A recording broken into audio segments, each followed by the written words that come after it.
Et salut, je suis super contente de vous retrouver.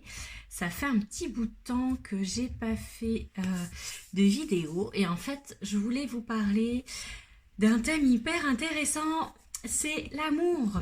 L'amour inconditionnel, celui qui nous permet de nous accepter, d'accepter le monde tel qu'il est et d'accueillir pour pouvoir guérir, pour pouvoir accueillir aussi un être cher dans notre famille, donc que ce soit un petit bébé, que ce soit une adoption, voilà, tout ce qui peut en tout cas déséquilibrer éventuellement un équilibre, tout simplement.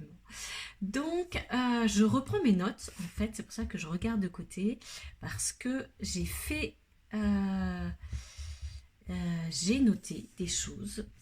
Donc, comme je vous disais, c'est vraiment l'amour à la fois de soi, s'aimer soi pour de vrai, c'est aussi l'amour des autres, mais c'est aussi l'amour de ce qui se passe, de la vie. Et en fait, pour moi, c'est vraiment essentiel parce que c'est une émotion qui est juste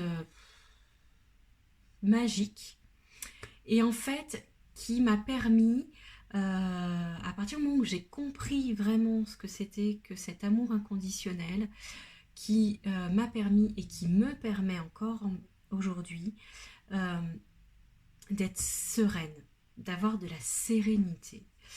Et ça, pour moi, c'était quelque chose d'hyper important parce que j'ai tendance à être quand même un peu, des fois, excitée, énervée.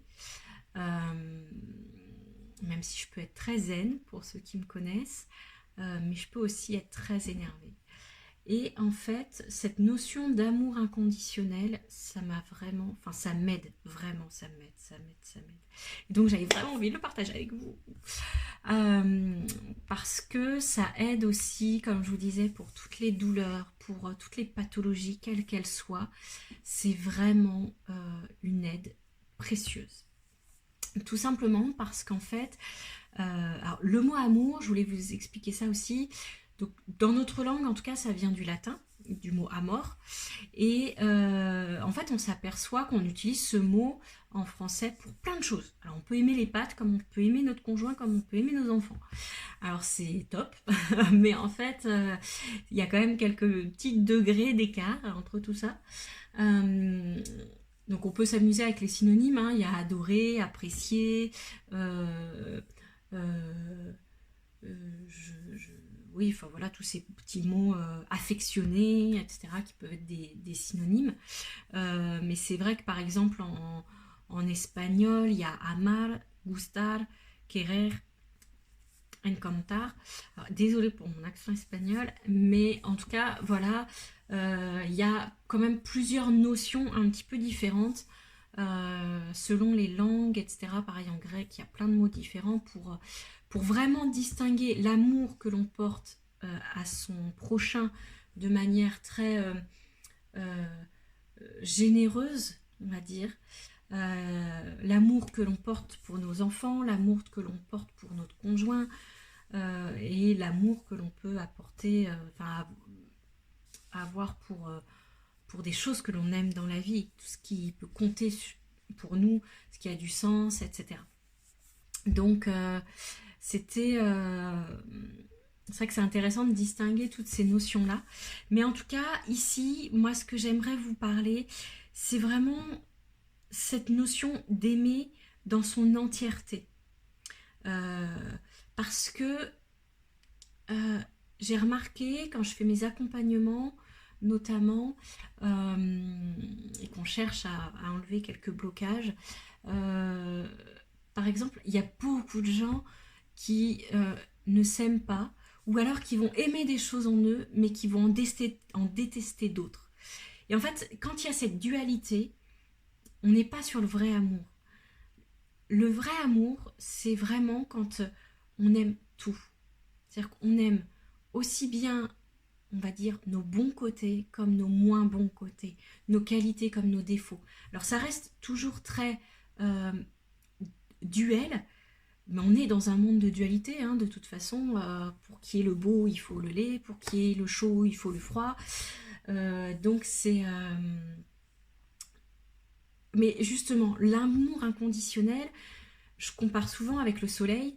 Le soleil, c'est vraiment... il éclaire tout le monde de la même manière. C'est-à-dire que, quelles que soient nos origines, quelles que soient nos convictions, quel que soit notre sexe, quelle que soit notre taille, quelle que soit nos valeurs, etc., il va éclairer pareil.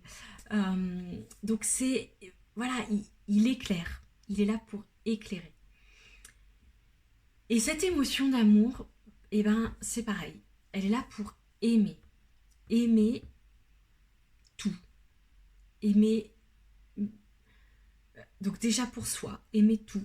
Tout l'être, tout cet avatar là dans lequel je suis incarnée, c'est aimer tout. Tout. Tout. Après, pareil pour la personne que l'on aime, c'est aimer tout. Alors bien sûr qu'on peut avoir des choses qui ne nous plaisent pas, qui nous dérangent, etc. Mais ça n'empêche qu'on peut tout aimer. Et quand on aime tout, vous verrez, vous allez faire le test, ça va être un des exercices que je vais vous donner à la fin. Ça change complètement la donne. À partir du moment où on accepte que pour avoir le chaud, on a besoin du froid. Pour avoir le haut, on a besoin du bas. Pour avoir le beau, on a besoin du laid. Et bien pour avoir ce qu'on aime, on a besoin d'avoir ce qu'on n'aime pas. Et donc pour qu'une personne soit parfaite, et bien quelque part il lui faut des imperfections. Il lui faut des choses qui ne nous plaisent pas, entre guillemets. Et en fait là, quand on a tout ça, on rentre dans une dimension qui est beaucoup plus grande que nous, en fait. Et on sort de cette dualité, on sort de nos trois plans du vivant, qui sont le physique, le mental, l'émotionnel. Et on part plus dans l'unité. Et dans l'unité, il n'y a plus du tout cette dualité, parce que c'est l'unité, justement. Et quand on est sur l'amour inconditionnel, on est dans cette unité-là. Et on aime tout. C'est-à-dire que l'énergie du tout, que ce soit en quantique, que ce soit avec la vision du Dieu, peu importe comment vous voyez cette chose-là plus grande que nous, l'espace, le monde. Quand vous êtes dans l'espace, alors j'ai pas fait l'expérience, mais j'ai lu des choses, et en fait, c'est comme quand on est dans l'eau, on perd cette notion de haut, bas, droite, gauche. Enfin, droite-gauche, on l'a parce qu'on a nos bras, mais on peut très facilement perdre cette notion d'orientation. Dans le brouillard aussi, c'est pareil. Ça par contre je l'ai vécu, une sortie de ski de rando, pardon, dans un brouillard, mais bref, un truc, on n'aurait jamais dû y aller, mais on y est allé, je suis encore là, donc tout va bien. Mais pour être honnête, on était paumés, on ne savait plus le haut, le bas, enfin c'était hyper difficile de se repérer. Et bien en fait l'unité c'est pareil, c'est-à-dire que vous n'avez plus cette dualité droite, gauche, haut, bas, et donc vous n'avez plus cette dualité de c'est bien, c'est pas bien, j'aime, j'aime pas. C'est l'amour inconditionnel, c'est cette émotion que vous pouvez ressentir, cet élan du cœur, de l'amour qui fait que c'est tout. Et en fait quand on ressent ça, il y a une espèce d'apaisement qui se fait, comme un flottement comme ça. Et on flotte complètement. Et cet amour-là,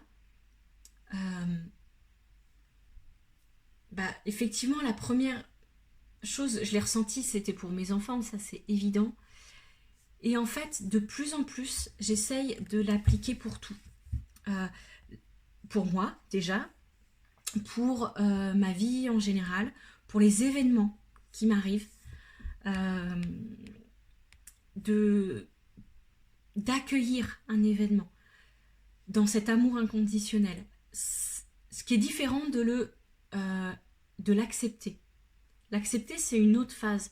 L'accepter, on n'est plus sur quelque chose de mental. Mais accueillir l'événement tel qu'il est, euh, c'est voilà, on peut pas lutter contre un événement.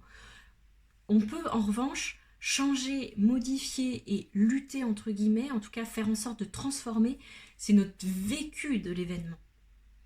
Le vécu va être complètement différent d'une personne à l'autre. Vous mettez 3 personnes dans la même pièce à regarder le même film, ils vont le vivre complètement différemment.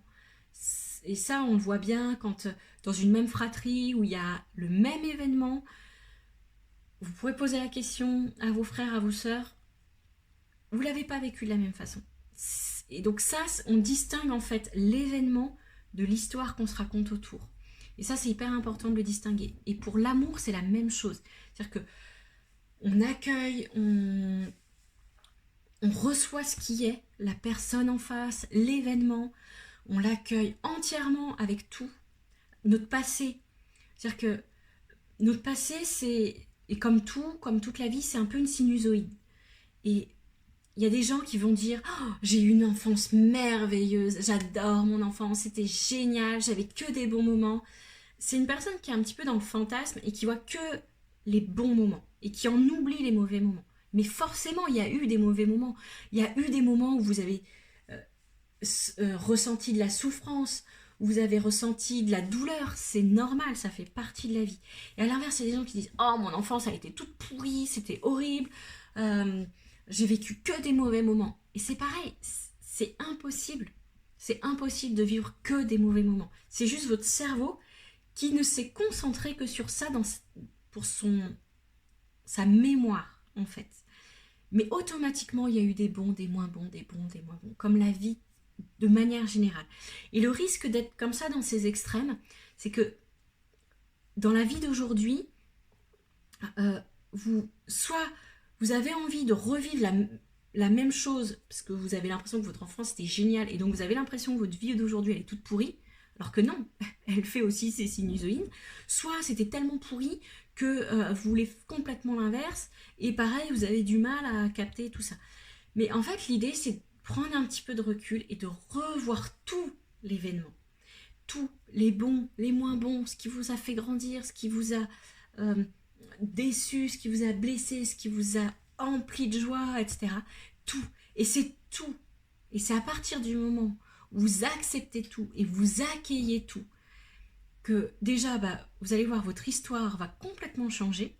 Donc, si vous changez votre histoire, enfin les histoires que vous racontez autour des faits de votre enfance,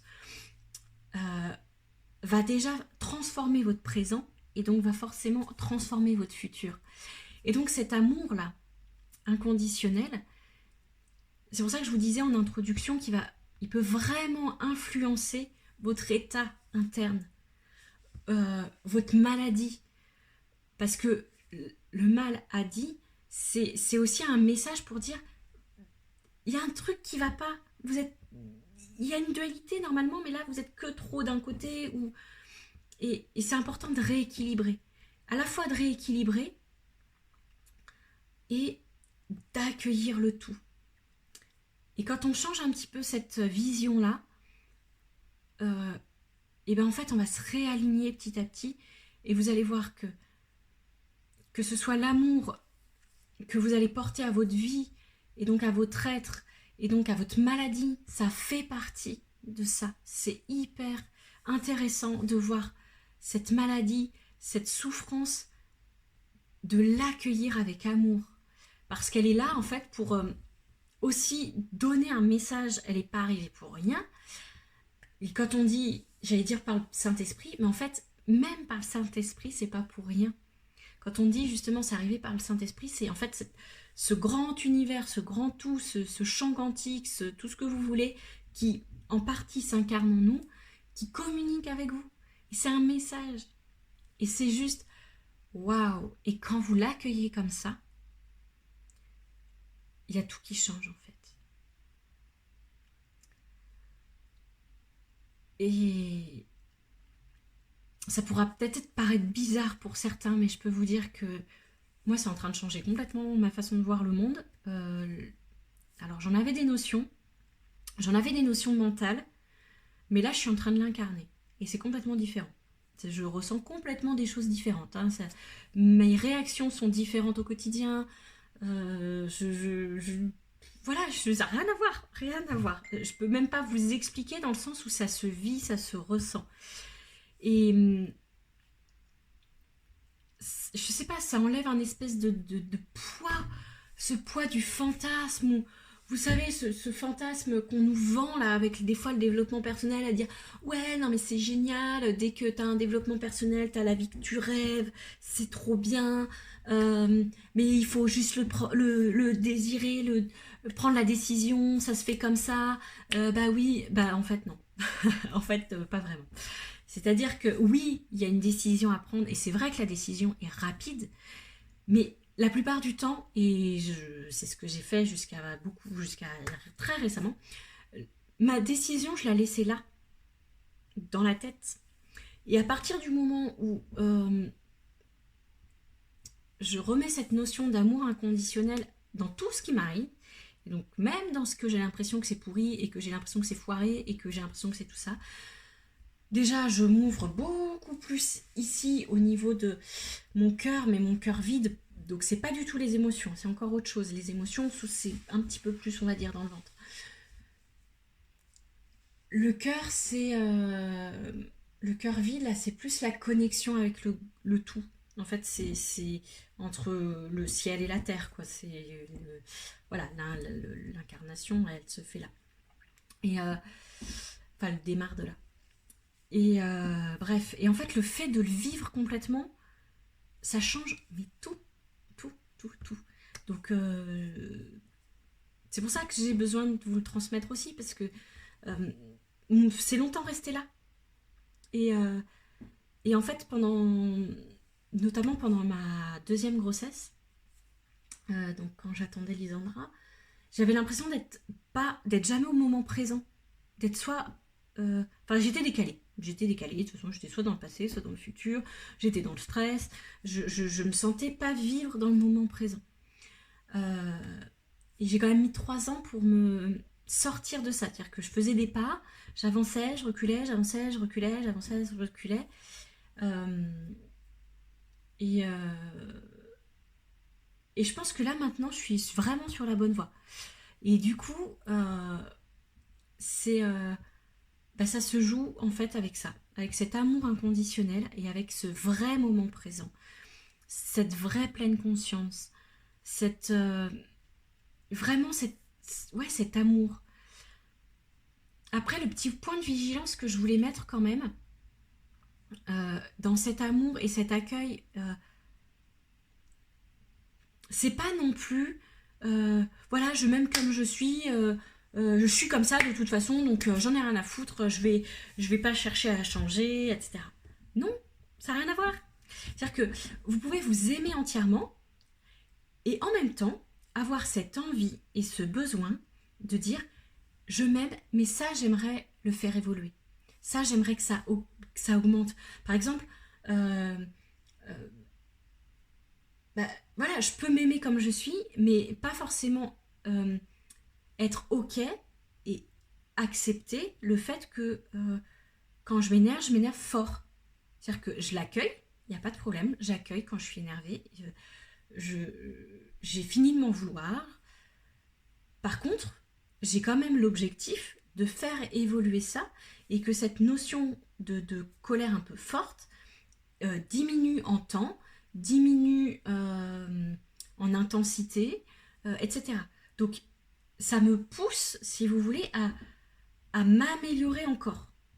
Par exemple, quand après l'accouchement, j'avais besoin de me renforcer au niveau du tonus du corps.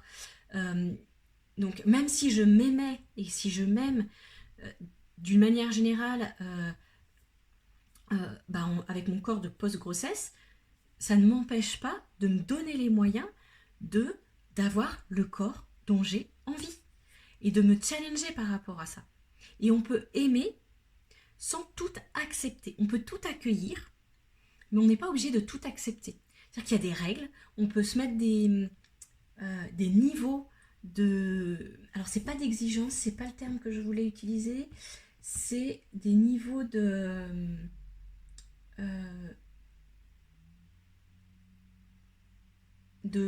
Ah, je trouve pas le mot. Mince, c'est une valeur. C'est-à-dire que Fabien, l'un de mes coachs, me dit souvent rien n'a d'importance, mais tout a de la valeur. Et c'est exactement ça. C'est-à-dire que c'est pas important dans le sens où faut pas se prendre la tête avec. Mais par contre, votre corps a de la valeur. Votre conjoint a de la valeur. La relation entre vous et votre conjoint a de la valeur. Vos enfants ont de la valeur. La relation que vous avez avec vos enfants ont de la valeur. Et ça, c'est hyper intéressant parce que vous avez la responsabilité de cette valeur-là. C'est-à-dire que on n'est pas responsable des événements qui nous arrivent autour. Les faits, on n'est pas responsable du tout. Par contre, on est responsable de ce qu'on en fait, de comment on les vit, de comment on les transforme, de comment on les gère dans notre corps. Et un même événement, comme je vous disais, peut être géré complètement différemment. Et ça, c'est hyper malléable. C'est-à-dire que quand je vous parlais de sérénité tout à l'heure, ça ne veut pas dire d'être serein tout le temps. Je ne suis pas un encéphalogramme plat et je veux vivre des émotions et je veux être joyeuse et je veux être triste et je veux être en colère et je veux avoir peur parce que ces émotions-là prouvent que je suis humaine. Et puis je veux avoir cet amour, ce truc excitant, ce truc machin, je veux l'avoir. En revanche, je veux pas que ce soit ces émotions qui me dirigent. Et c'est moi qui détermine si c'est important pour moi, si c'est intéressant, si c'est plutôt qu'important, en tout cas si c'est intéressant, si ça a de la valeur, si c'est utile dans ce que je veux faire, dans ce que je veux transmettre, dans qui je veux être, pour moi, pour mes enfants, etc., dans qui je veux expérimenter d'être. Parce qu'en fait, alors, il y a beaucoup d'informations dans cette vidéo, et il faudra que je nettoie un peu peut-être, mais c'est important, enfin non, c'est pas important, c'est un peu l'essence. C'est-à-dire que on s'incarne dans un corps. Donc le corps, l'âme le choisit, mais moi, le mental, enfin mon mental ne l'a pas choisi, ce corps. En revanche, je choisis comment je veux le faire évoluer. C'est-à-dire que c'est à moi d'en prendre soin, de bien le nourrir, de bien de respirer correctement pour alimenter correctement mon énergie interne. C'est à moi de faire en sorte de le respecter, de faire suffisamment de sport, mais pas trop. C'est à moi de le cajoler et je peux le sculpter. Parce que quand on dit ouais, non mais le corps, je ne l'ai pas choisi. Tu l'as peut-être pas choisi, mais c'est quand même toi qui choisis de le malmener. C'est toi qui choisis de manger ce que tu manges. C'est toi qui choisis de faire du sport à outrance ou de pas en faire du tout. C'est toi qui choisis de rester sur ton canapé. C'est toi qui choisis de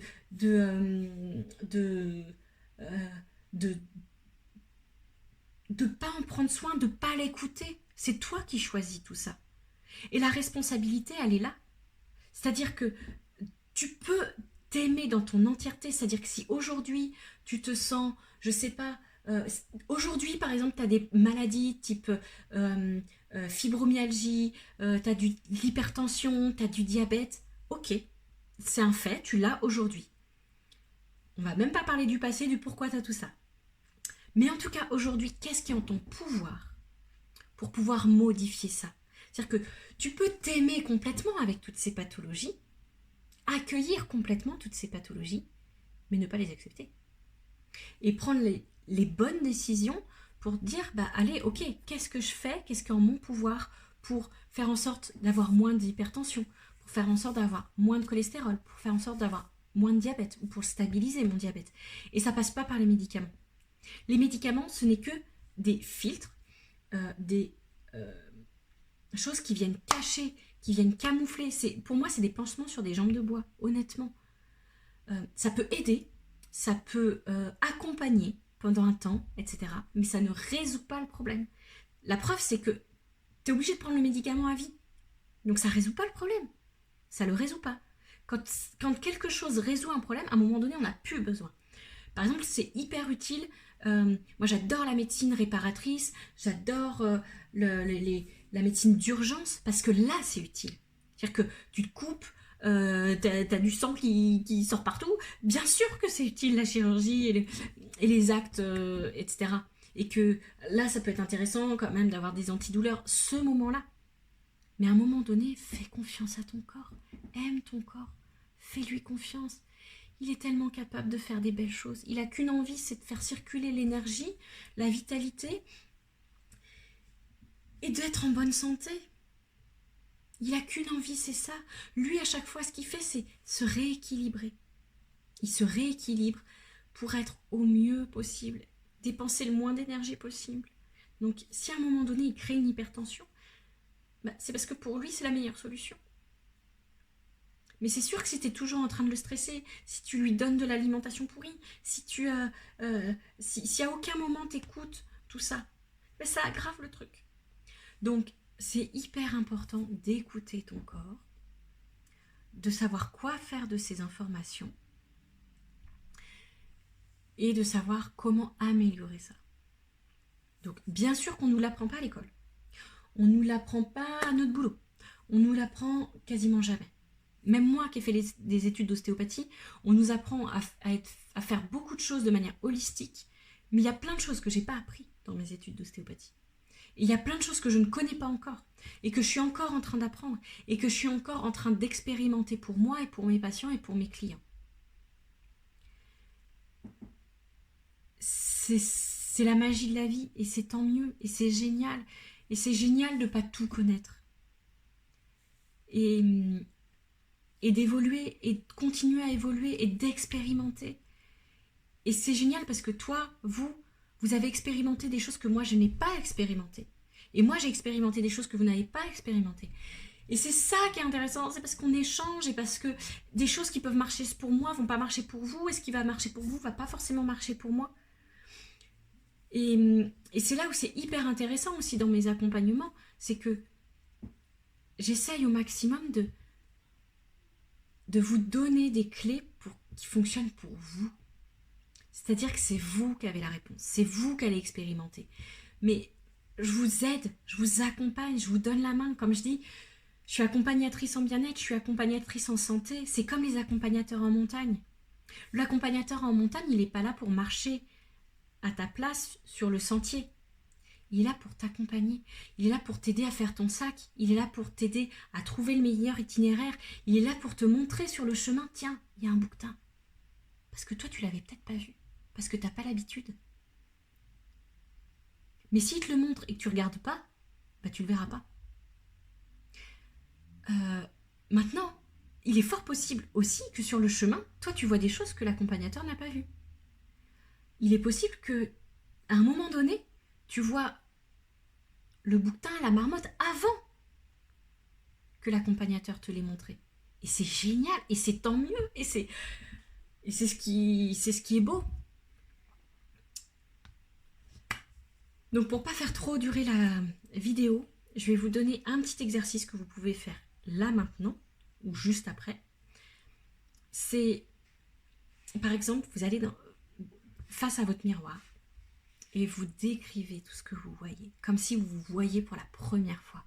Et vous aimez tout ce qui se passe. Tout. Parce que l'être humain, tous les êtres vivants, tout ce qui est naturel sur Terre est parfait.